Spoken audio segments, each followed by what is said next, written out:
Bonsoir. Oui, alors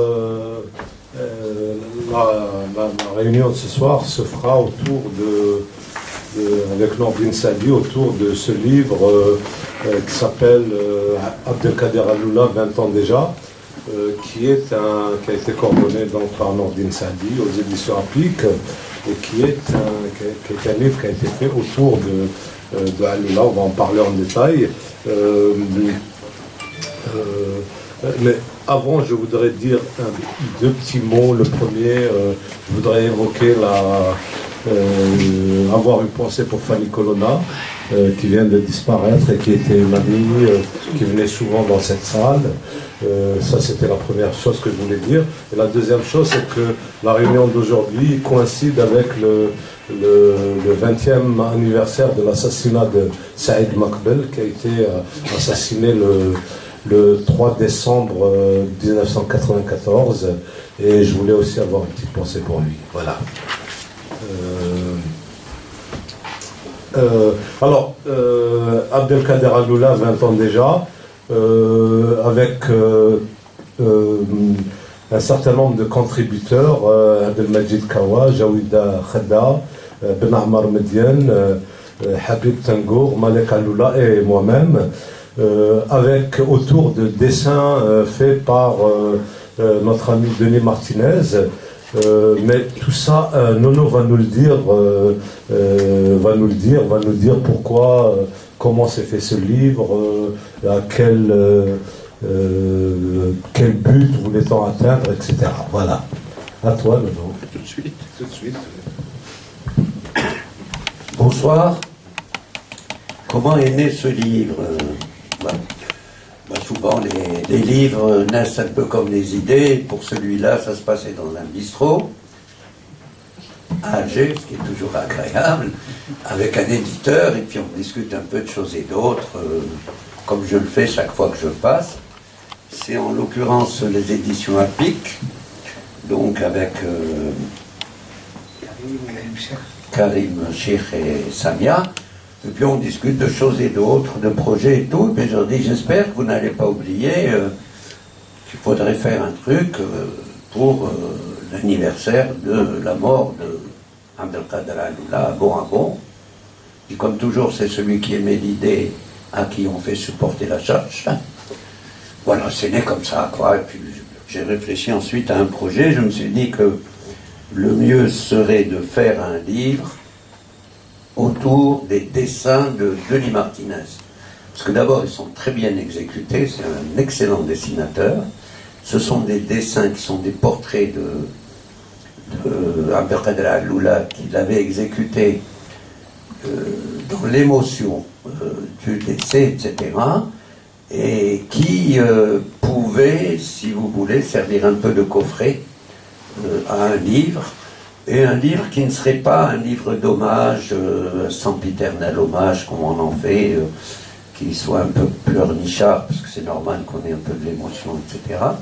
Mais un livre qui puisse à la fois rendre compte de ce qu'a été Abdelkader Alloula, ce qu'il a représenté dans le théâtre et en général dans l'art, comme ça en Algérie, et en même temps qui laisse la porte quand même au rapport un peu personnel, à l'émotion et tout. Et donc, à partir de là, s'agissant d'un livre que j'ai pensé au départ collectif, puisque ça s'est fait en 1 mois et demi, 2 mois, j'ai commencé ensuite à réfléchir à qui y inclure, et je n'ai pas fait le choix d'exclusion. C'est-à-dire, je n'ai pas pensé au départ que X ou Y, il n'avait pas à être ou pas ici. L'intérêt pour moi n'était pas de savoir quel était celui qui se sentirait le plus légitime à parler de Alloula, parce qu'il aurait été très proche de lui, parce qu'il aurait milité avec lui politiquement, ou parce qu'il aurait exercé longtemps la scène avec lui. C'était de voir dans l'univers qui est le mien, bien entendu, quelles étaient les personnes, écrivants ou écrivains, qui étaient susceptibles d'apporter quelque chose. Et puis ça s'est fait comme ça, puisqu'il a fallu décider très vite. Alors, faut-il justifier le choix de chacun, comme ça? Oui, bien sûr. Jawida Khada, c'est c'est quelque chose qui m'est venu spontanément parce que toute jeune, elle jouait sur les genoux de Abdelkader Alloula chez Mohamed, son père, Mohamed Khadda, le peintre, et parce que j'ai connu pour ma part Kader chez Khadda, quoi, puisque ils ont constitué à un moment un trio. Il y avait Khadda, il y avait Kader, et puis il y avait Bachir Hajali, et ils étaient dans un trio comme ça, très amical, très fraternel, et qui a fini par se transformer en une espèce de salon littéraire qui recevait tout le monde, quoi. C'était l'époque où les choses commençaient à s'ouvrir un peu en Algérie, les années 84, 85, voilà, comme ça. Voilà, et donc Jawida, de plus, ayant fait un mémoire dans le cadre de ses dans le cadre de ses travaux universitaires, ayant fait un mémoire de master sur le théâtre de Abdelkader Alloula, donc elle me semblait indiquer, voilà, Denis, c'était lui, c'est autour de lui que ça se passait. Benamal Medienne l'a non seulement fréquenté longtemps, Abdelkader Alloula au rang, mais en plus avait écrit, chaque fois qu'il y avait une pièce de Abdelkader, avait écrit dessus, etc. Tengour, parce qu'il avait écrit un papier déjà sur Abdelkader et qu'il le connaissait très bien, Malka Alloula a fini par accepter. D'abord, il vous salue tous, parce qu'il m'a téléphoné de Berlin tout à l'heure, en me disant de saluer les amis de l'ACB. Voilà, il est toujours un peu réticent à faire lire ce qu'il écrit. Il avait écrit un texte très beau et très émouvant sur l'assassinat de son frère, et il a consenti à nous le donner, à le publier. Voilà. C'est donc autour de ces textes qui sont réunis pour la circonstance, quoi, hein, que ce livre existe, et moi je crois que je suis heureux que ce livre existe, parce que je crois que c'est aussi quelque part, j'aime pas le mot devoir de mémoire, je sais pas ce que ça veut dire d'ailleurs, mais je crois que c'est toujours bien comme ça, en tout cas pour ma génération, de nous souvenir, voilà. Alors, on va essayer de dire davantage qui est Alloula, qu'est-ce qu'il représente, pourquoi justement il faut garder le garder vivant de certaine manière. Alors que représente Alloula, que représente Alloula aujourd'hui, hein, en particulier aujourd'hui, qu'est-ce qu'on pourrait dire quel est l'héritage, si j'ose dire, hein, pourquoi on doit justement se souvenir, à la fois dans le monde des idées, etc., mais aussi du théâtre, et aussi peut-être pour certains projets d'Algérie, une certaine idée de l'Algérie, etc. C'est très difficile de répondre, je crois, d'un mot comme ça à ta question, mais j'ai essayé de le faire un peu dans la présentation que je fais de ce livre. Je crois que Abdelkader Alloula, c'est à la fois et avant tout ce qui le gardera dans la mémoire de la culture algérienne. Un homme de théâtre, un homme de scène, donc à la fois dans la littérature théâtrale, hein, et dans la scénographie, quelqu'un qui a apporté quelque chose de fondamental au théâtre algérien. Il n'en est pas le seul novateur, il vient après Kaki, hein, mais il va, qui était d'ailleurs son ami, avec qui il avait beaucoup travaillé, mais il va apporter au rapport scénique, en quelque sorte, du théâtre algérien, une modernité qui est faite à partir de la tradition de la halqa. Hein? C'est-à-dire qu'il a réfléchi longtemps, y compris à la scène aristotélicienne, etc., par rapport à la scène qui est la plus naturelle dans notre culture et dans toutes les régions du pays, qui est la structure de la scène du Meddah, etc. Et il a fondé un rapport comme ça entre les spectateurs et le spectacle qui appartient à des formes qui sont tout à fait nouvelles, par lesquelles il a... ensuite, il a été à la fois un théoricien, c'est-à-dire quelqu'un qui a beaucoup écrit, qui a réfléchi sur le théâtre, comme ça par écrit, et en même temps, j'allais dire un praticien, enfin en tout cas un metteur en scène, et un comédien assez extraordinaire, puisqu'avec un ensemble de pièces, il a réussi à faire connaître le théâtre algérien au-delà de ce qu'il avait été, non seulement dans les premières pièces plus ou moins de boulevard, d'Actori, etc., que dans les pièces plus révolutionnaires, plus didactiques. Et je crois qu'il a été plus loin en apportant quelque chose de nouveau au mot populaire. Voilà.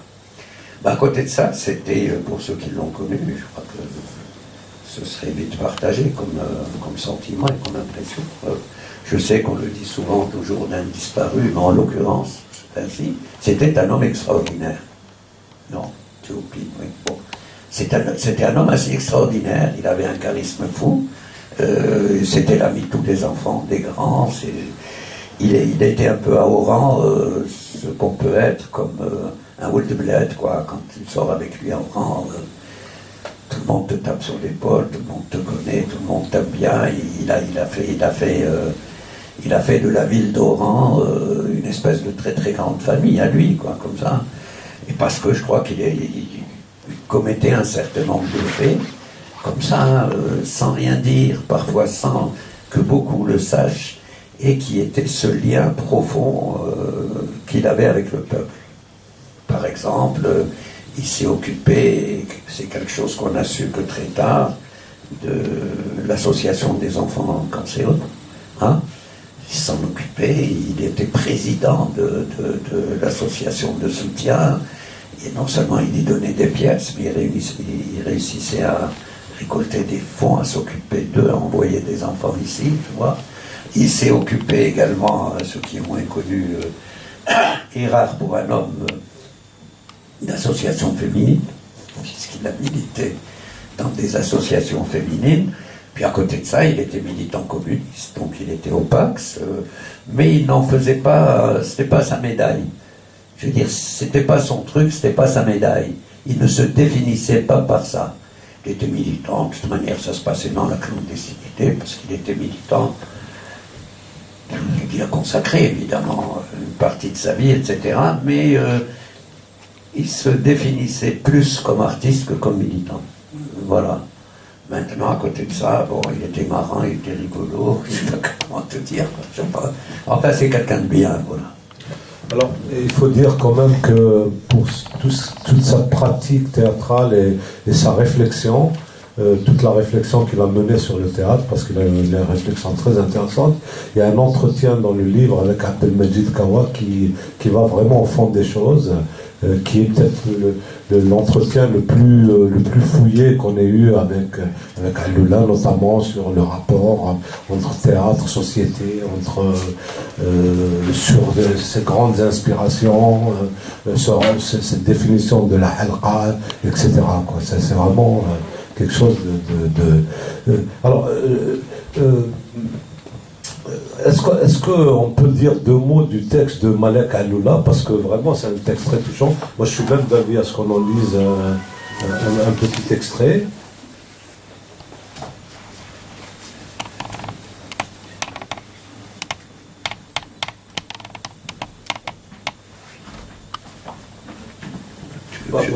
Fais-le, oui.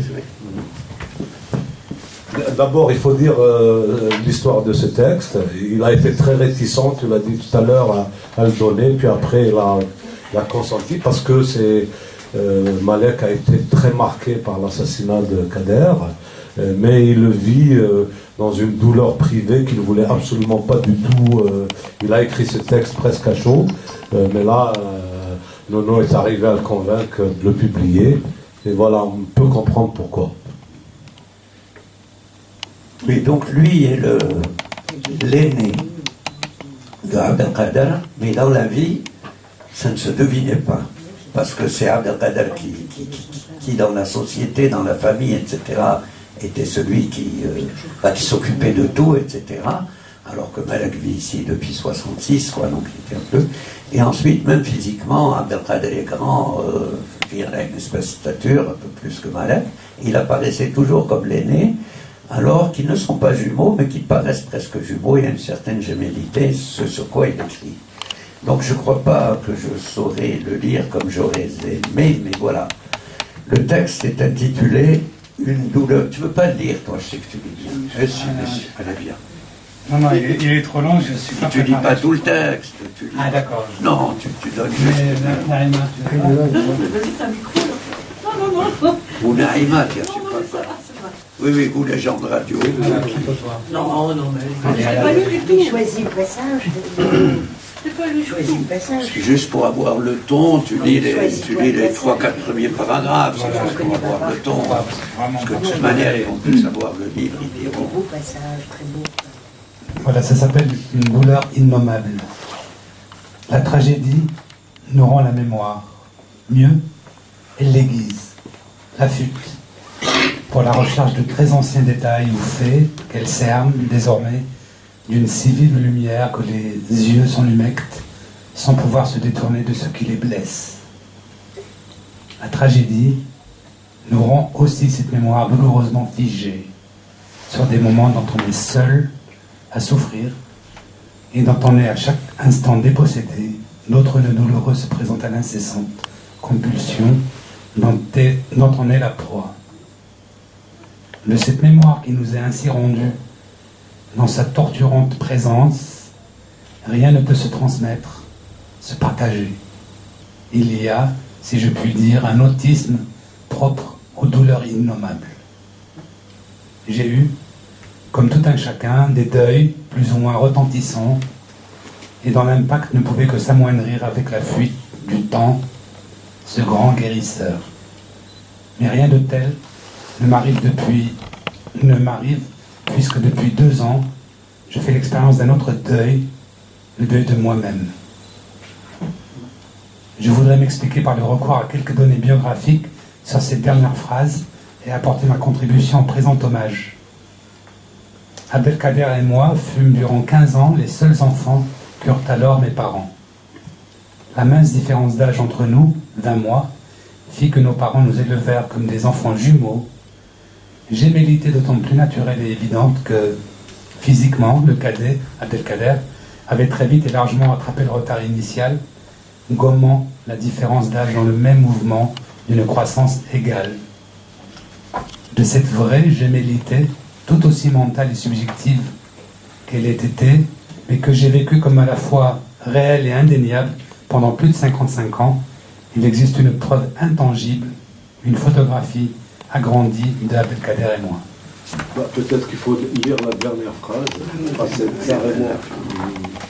carrément la... Tout cela, La dernière phrase. tout cela est en effet, dans ma nouvelle et définitive mémoire, bien lourd, dès lors que j'ai été 2 ans auparavant, injustement et irrémédiablement amputé de ma meilleure moitié. Il me faut apprendre à être orphelin de frères pour vivre dans une béance latérale et sans fond. Ça donne des frissons.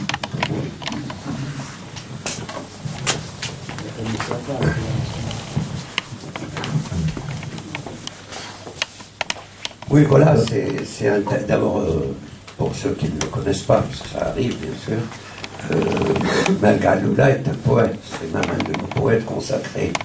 Et là, comment se mettre le plus à distance avec la poésie pour rendre compte de ce qu'il appelle sa mémoire, comme ça, douloureuse, et par des mots, bien sûr, voilà, c'est ce qu'il fait dans ce texte, et je suis heureux qu'il nous l'ait donné, quoi qu'il figure dans ce volume. Voilà, je ne sais pas, on peut faire circuler le micro s'il y a des choses à demander, à dire. Moi, je pourrais... Oui. Parce que je l'ai lu il y a le mois de juin, donc j'ai un peu de... Mais ce que j'aimerais savoir, c'est comment Kader, il n'a pas tout de suite choisi la scène. Il a eu tout un parcours avant. J'aimerais bien que vous nous en disiez quelques mots pour savoir comment il est arrivé à conceptualiser cette autre forme de théâtre populaire dont tu parles. Je ne crois pas que ça s'est fait dès le début de son engagement théâtral? Son engagement dans le théâtre a été très très rapide, c'est-à-dire qu'il est passé du théâtre de lycée, puisqu'il animait une troupe dans son lycée. Oui, mais une troupe classique, enfin. Non, non, il a été très vite dans le théâtre. Et à partir de 14-15 ans, il s'est senti homme de théâtre et il s'est consacré au théâtre. Maintenant, dans sa formation théâtrale, il est passé par le théâtre classique. Voilà. Et il y a eu une école qu'on a appelée l'école de Mostaganem, d'ailleurs, avec Kaki, etc., qui a commencé très tôt à s'intéresser dans le théâtre algérien qui se faisait. On est là en 62, 63, à l'Universel Arabe d'abord, parce qu'on commençait à recevoir des pièces de théâtre de grands dramaturges syriens et irakiens, et au théâtre occidental, notamment à Brest.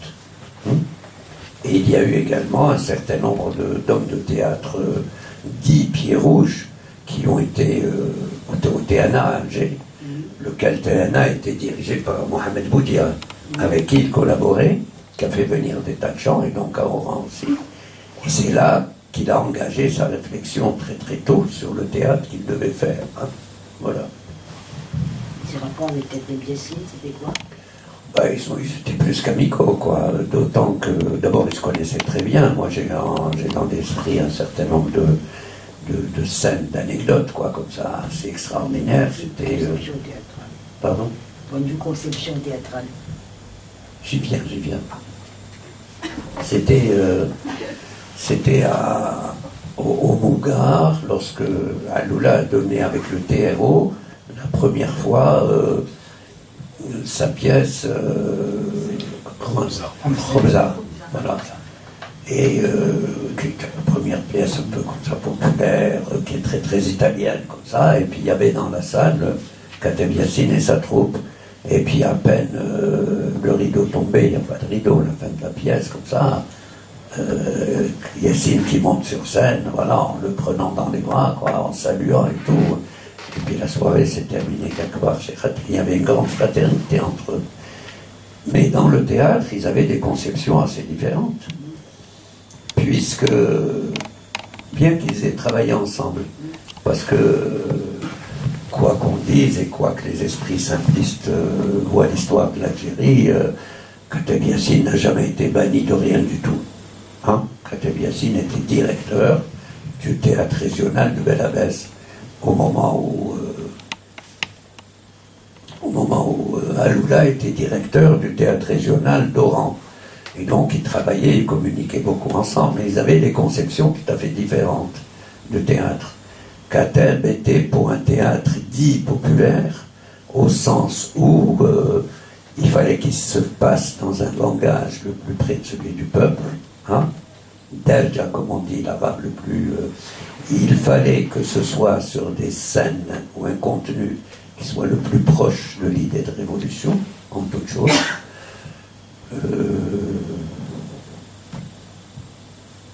Aloula était pour un théâtre, disons, bien plus élaboré, en réalité, même s'ils arrivaient à capter à peu près le même public. Voilà.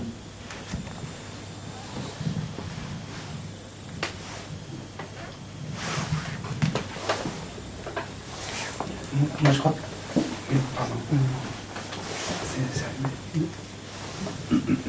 Moi, j'ai le sentiment, de toute façon, on ne peut que souhaiter, et pas attendre le 30e anniversaire, mais qu'il y ait autant de rencontres possibles et autant d'ouvrages possibles, et aucun ne pourrait épuiser la densité de ce que, durant une trentaine d'années, il a tenté de pousser comme réflexion, propos sur l'Algérie, le théâtre. Mais moi, je parle à partir de mon expérience personnelle. J'ai découvert son existence lorsqu'en 82, il est venu, je crois que c'était au Mougar, avec son journal d'un fou. Donc j'apprendrai beaucoup plus tard la langue entreprise rêvée en amont avec Agoumi, mais qu'il n'a jamais pu jouer. Lorsqu'il l'avait conçu, il a dû la jouer lui-même, parce qu'Agoumi jouait la réplique de la pièce avec le Marocain Taïb Seddiqi. Voilà, et donc je me suis totalement épris, très sincèrement. J'étais rentré de Paris à Alger, c'était pour moi l'une des grandes découvertes en plus joué par lui, quoi, voilà. Mais j'ai très vite saisi quelque chose d'essentiel. Je suis l'artisan de la venue de Nejouad à la Maison des Cultures du Monde en 2006, à Paris, en arabe, surtitré en français. Et j'ai été là, j'ai trouvé des clientes qui l'avaient vu à Paris 20 ans avant, lorsqu'en 1995 à Avignon, en route Nejouad, enfin avec Agoumi, dans le rôle du loup, le raisonneur. Mais durant toute cette entreprise, et à lire aussi très souvent Médiane là-dessus, j'ai eu le sentiment qu'on n'a jamais suffisamment dit à quel point, non seulement bon, c'est un théâtre du dire, donc où le mot, où la phrase est essentielle, mais toute l'entreprise derrière qu'on n'imagine pas comme ça de prime abord sur la langue, et sur la langue arabe. Et je crois que le mot que tu utilises d'élaborer est d'abord, avant toute chose, sur cette entreprise de la langue, et que je pense que peu de gens ont poussé si loin, c'est-à-dire une langue qui a la rigueur de la langue écrite, de cet héritage littéraire, et la vitalité de la langue parlée. Et je pense que là-dessus, je repense à une autre anecdote. Hajjaj, un jour, fait deux documentaires, Bouzine al-Qal'i et Djilay el-Gata. Le premier type à qui il pense pour la bande texte. C'est Aloula, bien sûr. Voilà, bien sûr. C'est exactement ça. Donc, je suis content que cette réaction. Et j'ai le sentiment qu'Awal évacue cette question de la langue juste sur l'importance du mot en une question-réponse. Et dans le montage de son interview, peut-être qu'il a été plus long, hein, mais je trouve qu'on n'en dit pas assez. Mais je crois qu'il y a d'autres textes dans lesquels il a notamment un entretien avec des universitaires linguistes qui avaient paru dans, comment ça s'appelait déjà là où tu bossais, Algérie Actualité, voilà, où lui développait ses conceptions du rapport à la langue et de ce qu'était la langue arabe. Non pas, il ne cherchait pas une langue qui soit médiane entre la langue parlée, Darija, et la langue classique, mais il a toujours prôné le fait qu'il y avait une langue algérienne, et c'est qu'il cueille d'ailleurs dans Charles el-Malhoun, parce qu'il était spécialiste, Charles el-Malhoun, etc., et qui avait la particularité avec sa propre musique et même sa propre grammaire, qu'il utilisait d'ailleurs dans la trilogie de Jouet, etc., il utilisait cette langue. En fait, l'idée c'est ça, c'est qu'il est allé cueillir une langue qu'il lui a fallu inventer. Ben Issa fait une autre tentative d'une autre manière, on va dire. Hein. Quand il adapte déjà Kateb Yassine, j'ai pas connu cette séquence, mais la peau d'intelligence en 70. Mais ce que je veux dire, c'est sa réussite, c'est que sa langue a conquis son espace au théâtre. Il n'a pas bâti une langue comme ça dans le vent. Elle a été entendue, elle a été reçue. Et c'est un pari extrêmement difficile. C'est l'une des plus grandes difficultés du théâtre algérien contemporain. Mais en général, il n'y a pas de théâtre sans la langue. Hein. Le théâtre, c'est d'abord la langue. Oui, mais la bâtir et la faire adopter finalement à son auditoire naturel. Tout à fait, oui. Non, mais c'est-à-dire que dans la démarche de Aloula, il y avait un ensemble de choses qui faisaient qu'il avait vraiment envie de rendre un peu, de prendre ce choix qui consistait à mettre en scène les plus défavorisés dans la société, etc. Au niveau de la langue, c'est-à-dire une langue vraiment parlée par le peuple, et le concernant en particulier les quartiers d'Oran. C'est-à-dire que c'est vraiment le langage des quartiers, les quartiers populaires d'Oran.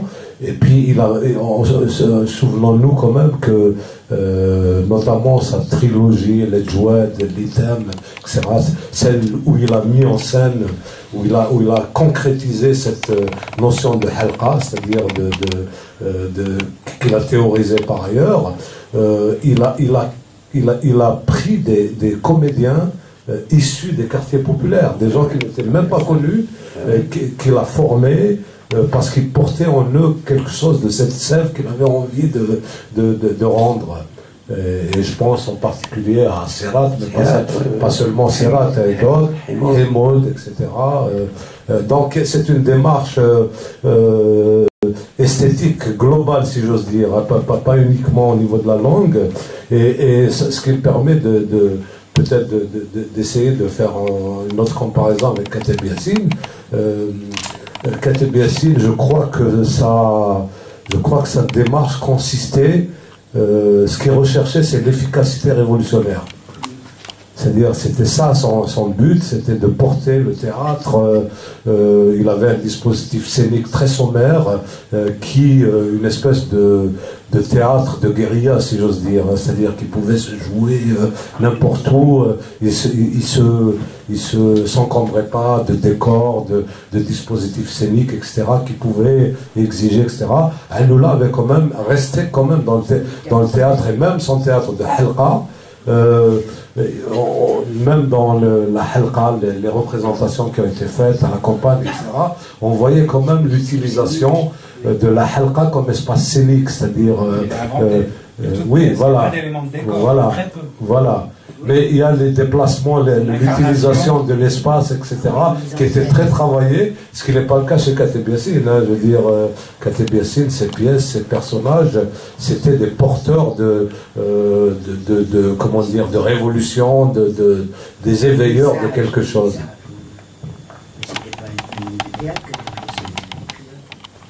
Il est devenu. Oui, parce que je veux dire au départ. Ce sont des expériences bien distinctes entre la solitude de l'écrivain et le promoteur, meneur de revue. Il est devenu par nécessité. Et je rappelle qu'Aïnoula a initié d'une certaine manière l'écriture collective, hein, parce qu'il y a eu des pièces, je crois, il y a eu au moins une expérience de pièce où il a fait.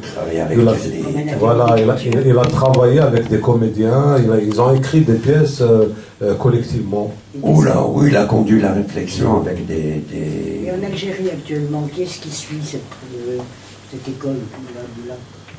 Je ne sais pas en Algérie si on peut parler aujourd'hui de théâtre. Hein. Franchement, c'est très...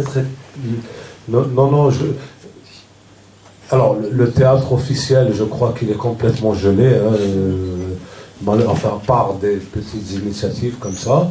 Il y a peut-être un théâtre amateur qui essaye de bouger un peu, justement, en reprenant il y a encore l'inspiration de Aïnoula et de Kateb Yassine, hein, qui existe, quoi. C'est-à-dire, ce sont des références qui comptent encore aujourd'hui pour beaucoup de praticiens du théâtre, mais ça reste encore un peu très très insuffisant, quoi. Je veux dire, pas à la hauteur de ce qu'ils auraient voulu faire eux. Une question, après je m'arrête. Quel est le rapport de l'Arjam avec le Kéridine Arjam qui présente beaucoup de pièces, hein, quel est son rapport avec... Ce jeune Oranais qui travaille beaucoup en France.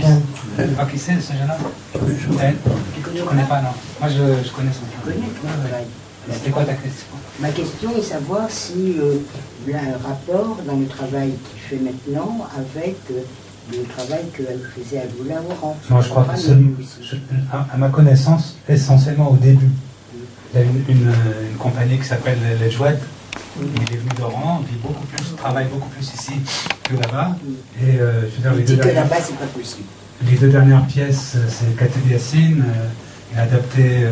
C'est vrai que dans le livre d'entretien, le poète comme un boxeur, il y a énormément de matière, une prise de parole en couleur, donc là il s'est servi de ça. Juste avant il a monté Mustapha Ben Fodel, un nouveau auteur.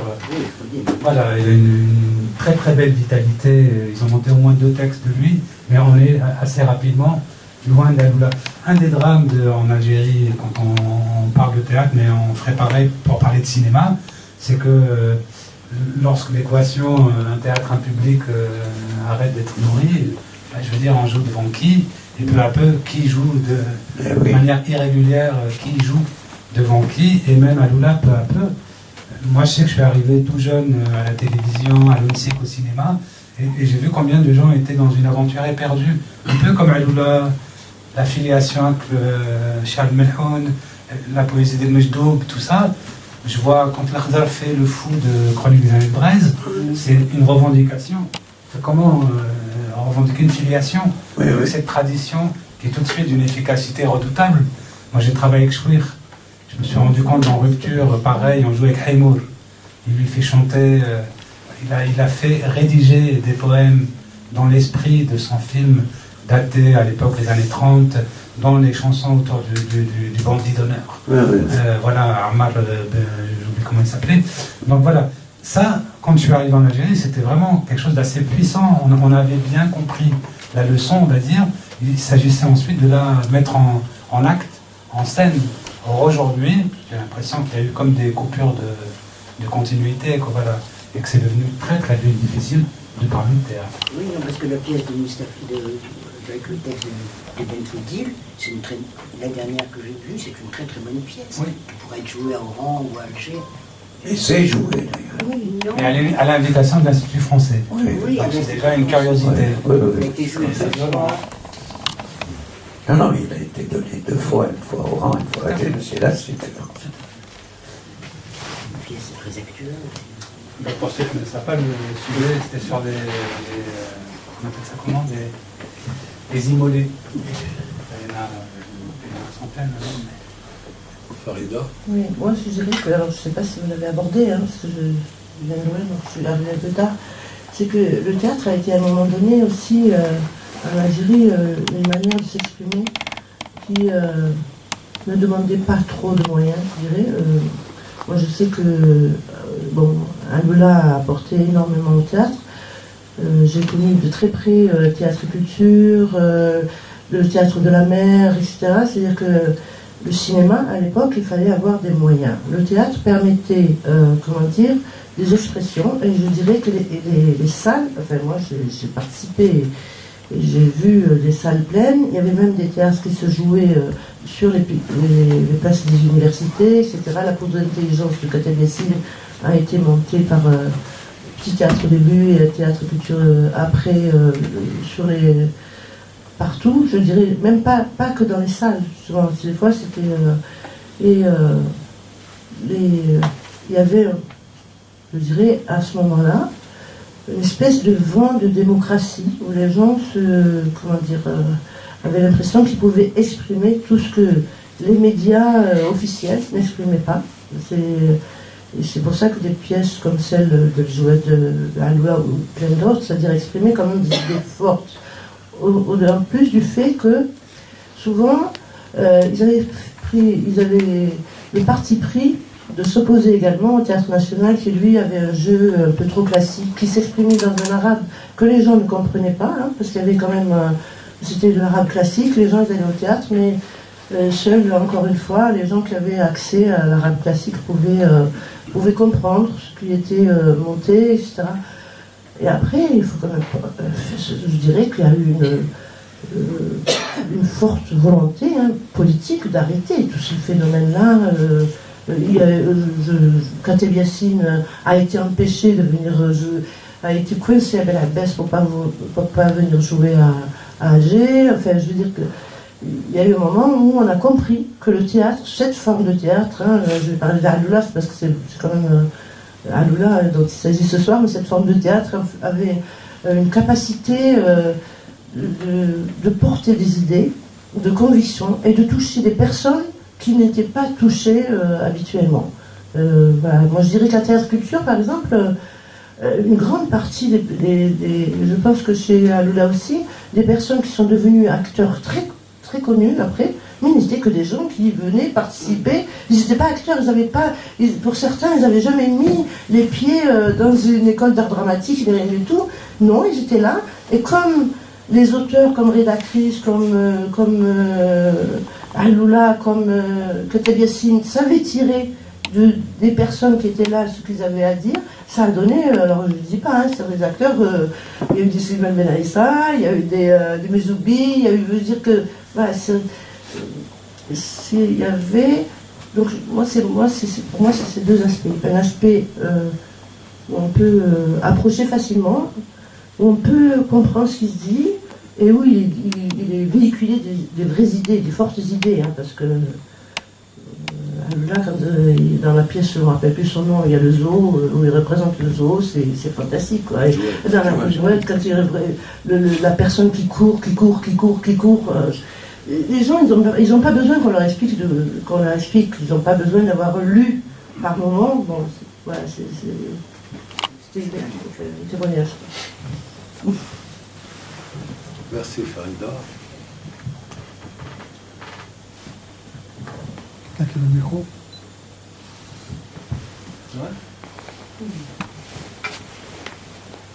Mais c'est vrai que c'est une question, mais on a peut-être, vous ne l'avez pas plus approché que d'autres, quoi. Mais cette dimension de directeur de compagnie, c'est vraiment de chef de troupe, quoi. C'est une des clés de. En fait, rapidement après le TNA, il est allé à Oran. Oui. Et très vite, cet enjeu s'est imposé. Il fallait bâtir, à commencer par réunir un noyau d'où a émergé Haïmour, Sirat. Mais cette entreprise-là mériterait, pour ceux qui l'ont connue en tout cas. Hein. Oui, mais dans la présentation d'ensemble, je rapporte tout ça, mais sans évidemment l'approfondir.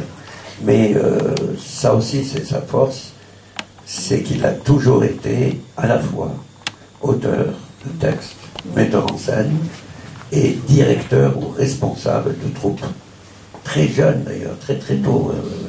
Sa grande amitié avec Agoumi, elle remonte à ça d'ailleurs, avant l'indépendance. Et de ce fait, il était toujours au cœur du théâtre, c'est-à-dire avec ses comédiens, dès qu'elle vivait dans un quartier. Le TRO, c'était, je veux dire, c'est la vente, quoi, comme on dit. Hein, je veux dire, c'est comme le lien entre l'ACB et un ou deux bistrots qu'il y a ici, quoi. Ils sont toujours là, tous ensemble. Il y a le quartier, il y a cet aspect troupe, cet aspect saltimbanque, je crois qu'il entretenait bien. Et très vite, d'ailleurs, je crois que ça tenait beaucoup à sa personnalité. C'est parce que quand il a été nommé pour un moment, puisque très vite il a été vidé par Talba Ahmed au TNA Alger. Enfin, TNA Alger, les services, les bureaux du TNA, c'est un ancien bordel de la Casbah.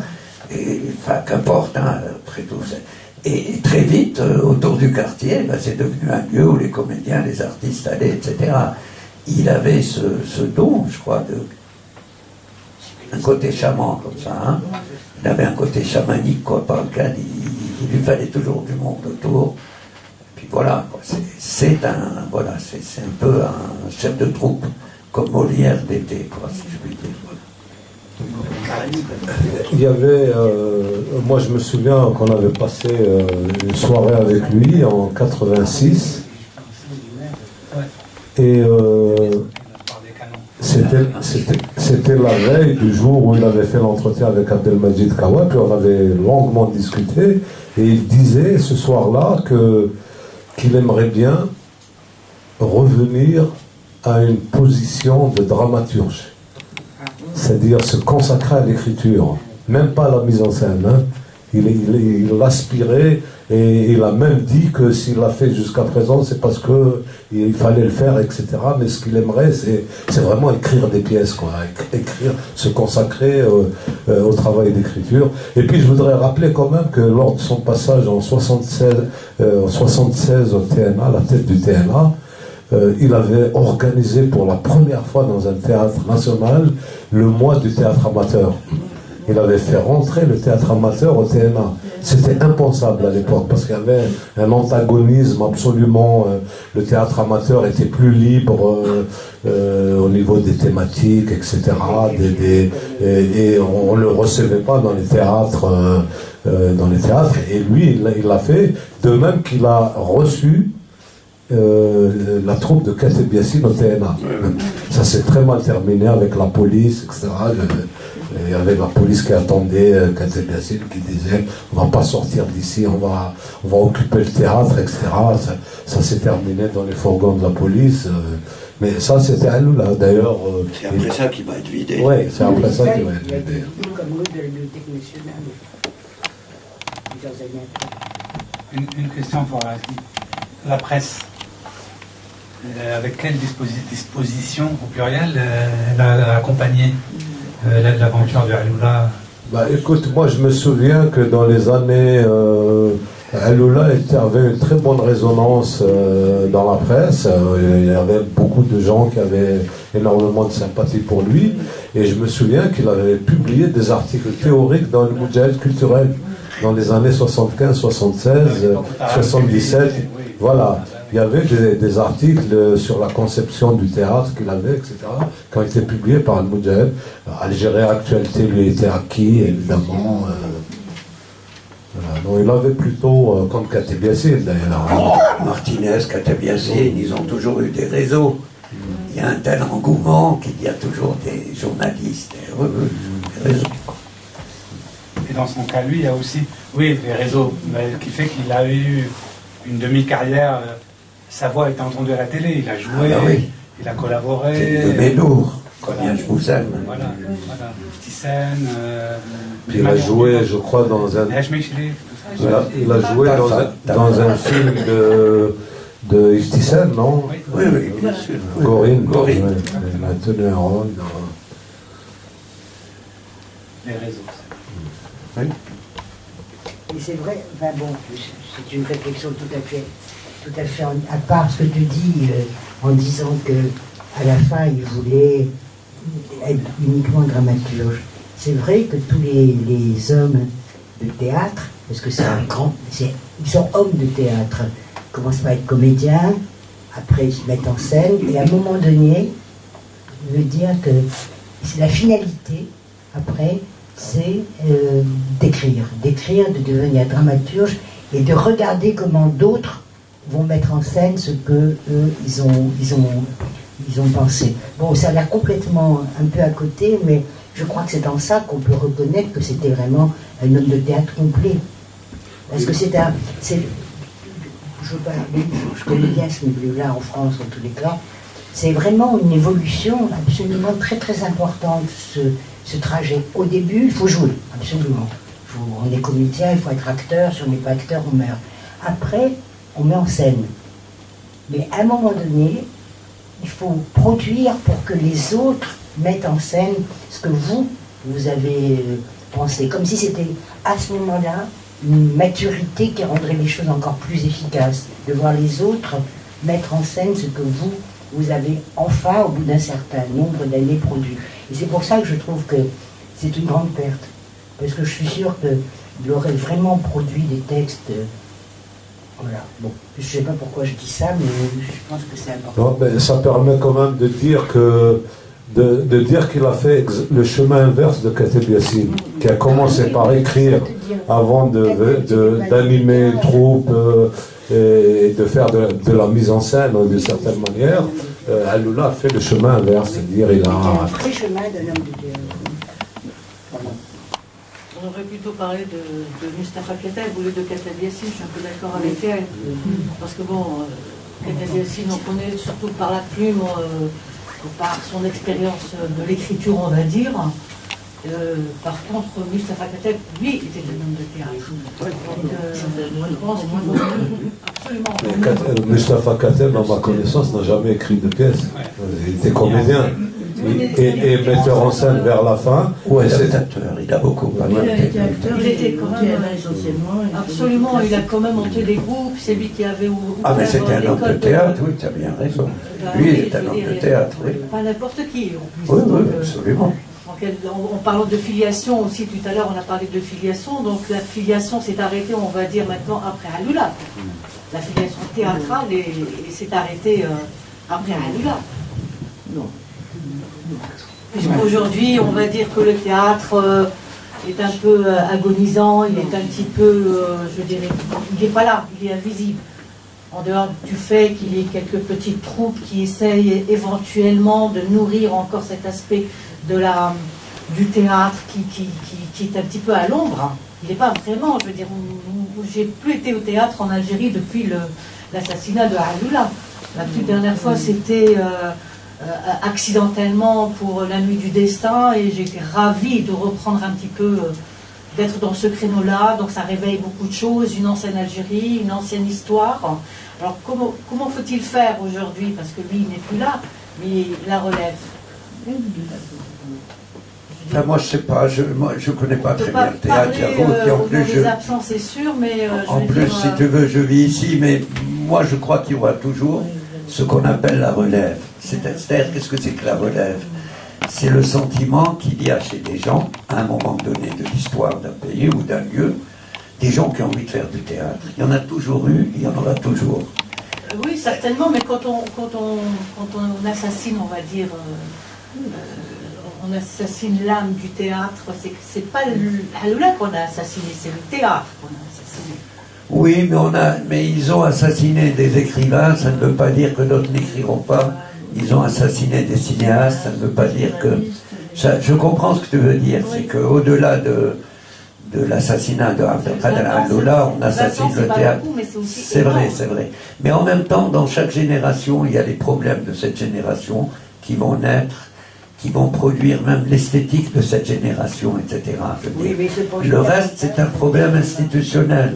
Le reste, c'est un problème institutionnel, c'est-à-dire, est-ce qu'il y aura une politique culturelle qui va s'ouvrir à ces gens-là pour produire, pour faire? C'est le grand problème de la politique culturelle qui se posera, plus que les problèmes d'esthétique, à mon avis. Parce que ça ne meurt jamais, ça. Ce qu'a laissé... ce qu'a laissé par son travail, par sa mémoire artistique, Abdelkader Al-Doula, ou ce que laisse Kateb Yassine aussi dans son théâtre, qu'on peut aimer ou pas d'ailleurs, mais qui est théâtre dans une forme, ça reste. Et ce sera repris autrement, peut-être, je ne sais pas.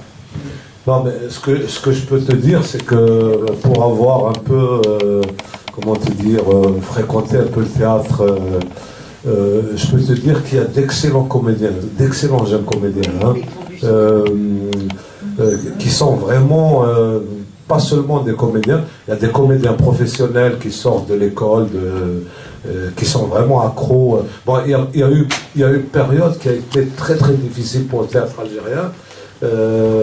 Ces 10-15 dernières années ont été d'une stérilité incroyable. Malheureusement, c'était la politique des années de ceci, etc., d'une espèce de distribution.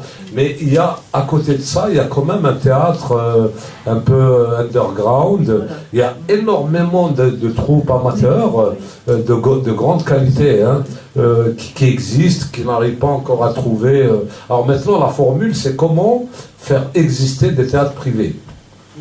C'est ça la grande question, parce que le théâtre officiel est fermé, quoi. Je veux dire, c'est tellement bureaucratique, c'est comment faire pour que ces troupes, etc., pour qu'il y ait une initiative privée dans le théâtre, même si elle est de petite portée, etc., mais au moins permettre une autre façon de s'exprimer, parce qu'aujourd'hui, pour s'exprimer, pour monter une pièce, il faut aller au TNA, au TRO, ou il faut passer par ça, quoi, je veux dire, avec tout ce que cela comporte comme embûches bureaucratiques, politiques, idéologiques, esthétiques, etc., parce qu'on vous bloque sur des choses comme ça aussi.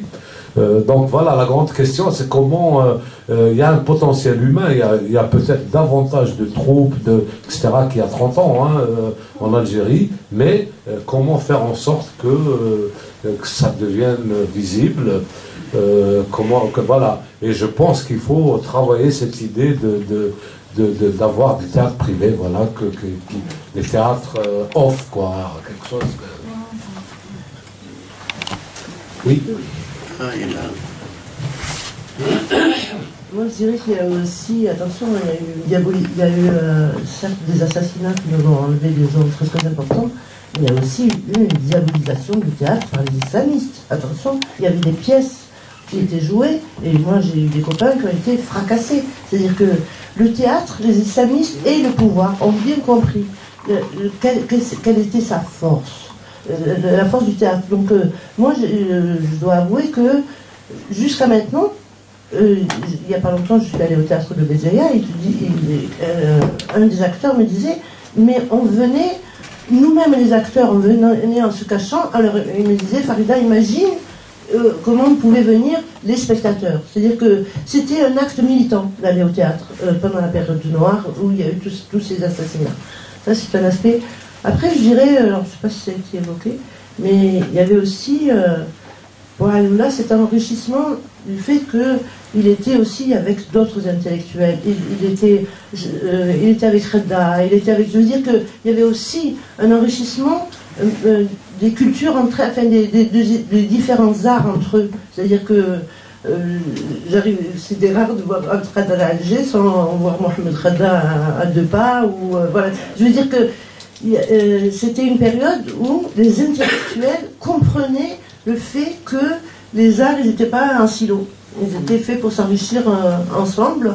Et Bon, et puis après, il ne faut pas avoir peur de le dire, hein, c'était des grands progressistes. Et là, pour moi, était un très grand progressiste, je dirais communiste. Pourquoi? Puisqu'il le disait lui-même, pourquoi je ne le dirais pas, quoi. Voilà. Non, mais c'est pour ça que je m'excuse. Je connais Nono, donc je sais qu'il l'a dit, mais je le répète. Je l'ai dit naturellement. Oui, mais moi, je ne l'ai pas entendu. Hein.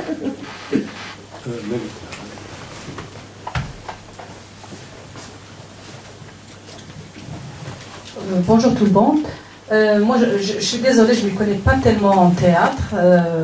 D'abord parce que chez nous, le théâtre il se fait en général en langue arabe classique et il y a juste des petits mots comme ça que j'arrive à comprendre. Mais je voulais parler de la relève. Moi, j'ai été invitée plusieurs fois. Il y a des jeunes qui m'invitent à assister à des pièces de théâtre. Je vous jure qu'on a de très très beaux acteurs. Et il y a même des filles, c'est ça qui m'a étonnée. Il y a plein de jeunes filles qui jouent et elles se donnent à fond. Elles se donnent à fond sans complexe. Elles jouent très très bien. Maintenant, le théâtre, c'est vrai que le contenu est différent. Moi, je regardais, j'avais l'impression que ça ne m'intéressait pas ce qu'ils disaient.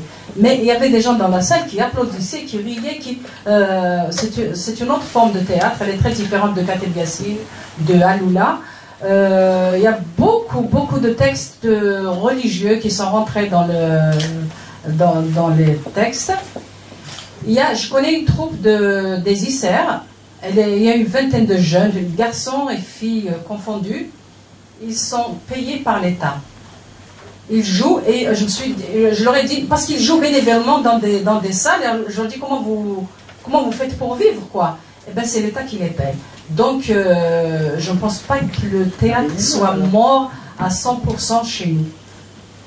Il y a une chose, les gens, je veux dire, les spectateurs, quoi, ils ne s'intéressent plus au théâtre. Ils préfèrent aller voir un Allawa au lieu d'Allola. Danser, chanter, hurler, crier, se donner à fond, plutôt que de s'asseoir gentiment et de regarder une pièce de théâtre. Voilà ce que je voulais dire. Cela dit, c'est sympathique. C'est très sympa. Allawa aussi, non? J'adore, j'ai dit Allawa parce que je l'adore. Mais voilà.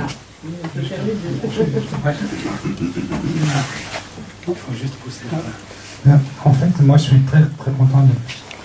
Tu as remis les choses dans l'ordre à 2 reprises. D'abord sur Aloula qui voulait revenir à un job de dramaturge. On ne se rend pas compte à quel point.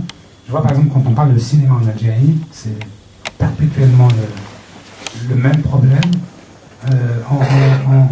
On arrive à discourir sur des tonnes de choses et on finit par oublier souvent l'essentiel. C'est que pour établir un public, c'est pas les murs qui font le cinéma, c'est d'abord la bande qu'on va projeter. Puis ensuite la régularité et l'esprit d'initiative, la constance. Voilà, c'est comme ça on bâtit un public. Au théâtre, c'est pareil. On dit aujourd'hui, oui, il y a plein de... Il peut y avoir aussi que de l'agitation. Moi, je suis très perplexe quand on dit qu'il y a énormément de talents, d'acteurs. C'est probablement vrai, mais c'est extrêmement difficile hors de tout effort de formation. Je me rends compte à quel point... C'est comme un footballeur, on avait quelques-uns en équipe nationale, dès qu'il s'agissait de courir, où là, la formation venait... ça se voyait quand on en avait une ou pas. On ne se dépensait pas de la même manière, on n'avait pas la même économie du mouvement, etc. Non, mais c'est problématique. D'où ce que tu disais sur Aloula, j'ai le sentiment qu'il avait très bien compris, et de longue date, c'est qu'à la base de toute chose, il y a d'abord un texte. Ça, c'est le... Tout leur problème à tous, c'était souvent, même quand on n'était que metteur en scène, à quoi je vais me raccrocher. Et s'il y a un texte du répertoire universel, encore un traducteur de génie, pour lui redonner sa patine dans la langue locale, etc. Et je comprends très bien que c'est ça qu'il aurait, s'il était resté effectivement, qu'il aurait réabsorbé. Et la seconde chose, c'est effectivement cet enjeu capital. Il serait temps que le théâtre... moi je suis fier d'avoir été à l'initiative du seul théâtre privé de l'histoire algérienne finalement. Je me rends compte qu'il y avait une petite fenêtre, et tant mieux, ça a été... voilà, ça a donné des petits, et c'est vrai que c'est vers là qu'on devrait aller. Je voudrais rendre hommage à une jeune fille qui vivait ici, qui est rentrée en Algérie, qui a une belle carrière avec Alouesh beaucoup, c'est Adila Bendimeret, cette jeune comédienne. Elle est allée un jour en se promenant au bois des Arcades à Lialfet, et il y avait cette espèce de kiosque. Nous, on l'avait fait vivre avec d'autres choses, des breakdancers dans les années 80. Elle s'est rendue compte que ça pouvait être... elle a demandé à pouvoir le louer, pour le récupérer. Elle l'a habillé, elle l'a fermé finalement avec des bâches. Alors c'était un peu exigu pour mettre beaucoup de sièges. Moi, je peux vous promettre avec... j'oublie le nom du comédien, ils ont monté l'Escargot Montété.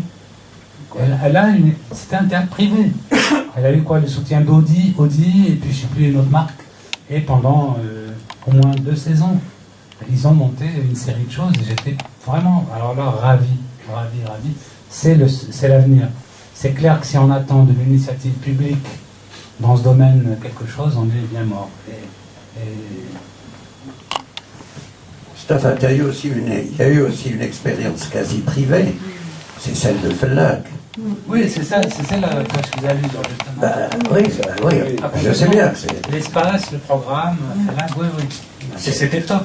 C'était très bien, parce que tout le monde allait, on allait, tout ça. Ça se passait dans un lieu dit public, mais en fait, c'était plus sous le contrôle institutionnel. C'était complètement privé. Ah, voilà. C'était complètement privé. Voilà. D'ailleurs, leur projet initial, c'était d'avoir Slimane comme auteur, pouvant alimenter un programme d'écriture, de pièces, avec un renouvellement beaucoup plus constant. Quand Slimane s'est retiré, ils m'ont dit, on fait quoi, on le garde, tu viens Voilà. Mais ça aussi, pour moi, c'est toujours quand on est dans des aventures concrètes qu'on ne se perd pas. Moi, j'ai eu 2 expériences qui m'ont perturbé. Voilà. Le lancement de Felag, c'est vrai qu'on ne se rend pas compte à quel point, je pense que j'étais un gros bosseur. Mais au moment de nous jeter à l'eau, moi, je peux vous dire qu'on a fait une avant-première, une générale, on va dire. Une générale, la salle était pleine, il y avait le directeur de la télévision, et c'est ce qui m'a servi plus tard, et plein de gens. Et le lendemain, on a eu un jour de battement, la presse, les papiers du jeudi, et on a espéré démarrer avec ça. On n'y est pas parvenu. C'est comme ça que je suis allé voir Kader Brahimi. C'est pas n'importe quel directeur de la télévision, c'était pas n'importe quelle séquence politique, c'est Sounouvan Mahmrouch. Et je lui ai dit nettement, tu étais la générale, qu'est-ce que tu penses de ce que tu as vu? Il m'a dit, je dis, mais tu as vu qu'il n'y avait pas de tes équipes, il n'y avait pas une équipe de l'information. Il m'a dit, ah oui, c'est vrai. Et on fait comment? Je lui ai dit, nous on a besoin de ça, la presse écrite, pour démarrer et un lieu, et un programme, et une offre un peu originale. Les gens se demandaient ce que c'était Café Théâtre d'ailleurs. Il m'a dit, est-ce que tu peux me refaire une générale en appelant une centaine d'amis. On a refait une salle. Et la télé, pour dire que c'est pas rien, quoi. Ils sont venus et ils nous ont offert pendant le temps de monter, regardez un peu la matière, ils ont monté pendant une bonne dizaine de jours, tous les jours à l'heure du JT, juste avant le JT, une séquence avec un début et une fin. Ça a été un truc mais géant. C'est tout simple. Quand un médium public rythme la vie publique en se servant ce qui revendique aujourd'hui, comment renouer avec la rue, la vie réelle, la société réelle. Ça a été génial. Je peux vous promettre qu'en 2 semaines de réservation, c'est moi qui les prenais, c'est moi qui étais à la caisse pour faire face à un colonel, un député du FLN. C'était assez compliqué de mettre un jeune homme, une jeune fille. Et ben, en 2 semaines, on avait fait le plein de 3 mois de réservation. C'est unique dans l'histoire. 3 mois de réservation. C'est complètement délirant. Quoi, voilà. Et la seconde chose, je voudrais dire aussi, quelquefois, voilà, on peut théoriser, mais moi, un jour, Felag est à Bougie, donc il bossait sur Babel l'Australie, mais il a monté un truc que moi j'ai trouvé absolument génial, et je peux vous dire que pour moi c'est une aventure très compliquée. C'est Singni, d'après Moria. J'ai jamais eu la chance de rencontrer cet homme-là. Bon, comme on dit, quoi, voilà. Et alors là, je vais vous le dire, enfin, ça a été très très compliqué à monter. Je lui dis, je vous accueille à Alger. Voilà, Ibn Zaidoun. J'ai eu un ministre qui n'a pas arrêté de râler, quoi. Slimane avec Au-delà du voile en français, parce que Thomas et Delila n'auraient jamais joué en français à Paris si elle n'avait pas pu le jouer chez elle. Et là, j'ai dit, moi, les clés de la salle, vous les reprenez quand vous voulez. Et un mois après, Sydney de Felag en Kabylie. Mais le drame pour moi, c'est que chaque initiative mobilisait une énergie considérable, parce qu'elle est très spécifique comme entreprise. c'est comment bâtir un public de locuteurs, enfin de berbérophones. Je ne peux pas avoir le public traditionnel de la salle. Et ça a été... c'est des paris compliqués. Mais quand on est dans le réel, là, voilà, effectivement, on met le doigt sur les véritables leviers. Et peut-être que cette idée de théâtre privé, ça nous libérerait. Et on pourrait... Mais on reviendrait toujours aux autorisations, hein, voilà. Tel texte, on demanderait de les lire avant. Il y a des compagnies privées maintenant. Hein. Par contre, il n'y a pas de lieu privé. Voilà. C'est-à-dire, c'est ça qu'il faut arriver à avoir des lieux, des salles de théâtre privées. Parce qu'il y a des compagnies, il y a plein de compagnies privées. Hein, mais il faut avoir des lieux, voilà. Oui, en même temps, les cinémas ont été privatisés. Quand on voit quelle est la programmation des cinémas aujourd'hui, aussi, du coup, il faut qu'il y ait de la production. Donc il y ait, voilà, parce que... Non, il y a de la production. Par contre, il faut construire un public. Voilà, même pour le théâtre privé, il s'agit de construire un public. Et ça, après, c'est pas gagné. Le théâtre, chez nous, il n'est pas né de rien. Moi, je me rappelle qu'à Théâtre Culture, il y avait... par moment, il était remonté Chitre Centenaire. Eh bien, c'était incroyable, c'est-à-dire toute la Casbah descendait à Théâtre Culture parce que c'était un Chitre Centenaire qui était monté. Aujourd'hui, on a toute cette période dans laquelle a appartenu à Lula, etc. Mais il y avait aussi un théâtre et peut-être faire comme ça se fait dans tous les pays, c'est-à-dire partir, oui, avoir du nouveau, mais aussi ne pas ignorer celui qui a existé avant parce que ils ont apporté. Et un gars comme, alors je ne cite que lui, mais un gars comme Rachid Santini, mais il était révolutionnaire en son temps quand tu écoutes les trucs de... Voilà, non, mais voilà, c'est-à-dire que si certaines troupes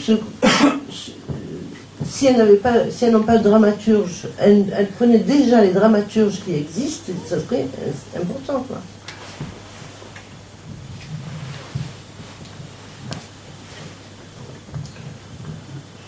Passe à la phase d'après, c'est-à-dire la situation. Ben merci. Qu'est-ce que je veux dire? Le mercredi prochain, nous recevons Amzian Kzar, qui viendra nous parler en présence de Hansadi, de traduction ou d'adaptation de textes de Brassens qu'il a fait en berbère. Alors, ça peut être... Et il y a même des choses qui vont être chantées. Voilà. Avec quelle musique? Avec la musique, oui. Voilà. La musique de Brassens. Oui, oui. Les chansons de Brassens chantées en berbère.